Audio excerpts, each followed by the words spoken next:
One of the issues that was greatly minimized is that when you get a shipment of cash, it takes time to count it. Not only does it take time to count it, but you always need two people. There's a dual control situation. With the Telarus machines, that dual control was really minimized to one person. Not only that, but the machines count the money, the machines verify the authenticity of the money, and you really minimize all the mistakes that could be made during human contact. Well, right now, before cash, the amount of transactions cash could have transferred hands before would typically be anywhere from 3 to 4 people, because if someone's holding the main treasury, operating treasuries, and all the individual tellers, whereas now we have a supervisor for the front tellers, and they are the person that if they have any money that needs to go in or out of a recycler, they're the only ones touching it. So now we went from everybody trying to count and balance cash, 3, 4 people, to virtually down to one that's handling the recycler to the treasury. And so it's minimized the amount of hands that are touching it, less mistakes, less errors.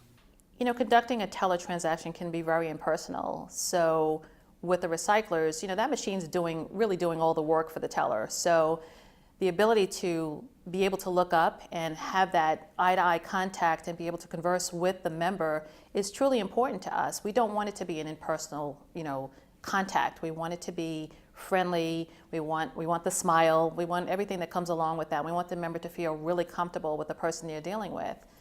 There's a matter of trust. When you're not giving somebody that eye contact and you're looking down, there's like, well, you don't really care about me. But no, when our tellers conduct their transactions through the recycler, they're able to converse with the member. They're able to look up and smile. And I think that means a lot to a member in this day and age.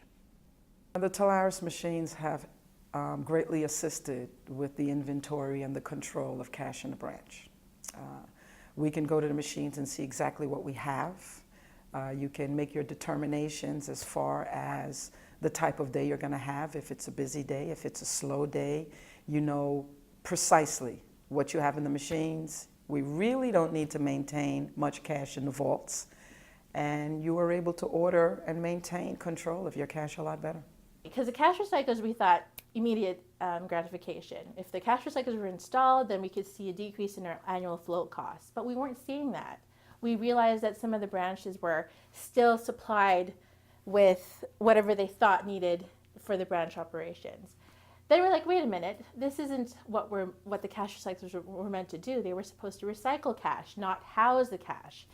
So that's what we ended up doing. We analyzed the money coming in and out, and now we can actually tell almost to the T how much cash they need in the machine to recycle and never have to order cash in. When we decided to go into the Telecash Recycler program, we had a number of objectives in mind to ensure that the cost effectiveness of the program was evident. And some of the objectives were we were going to look at operating efficiencies, staff, and security. And I'm happy to say that all 3 of those objectives were met and then some.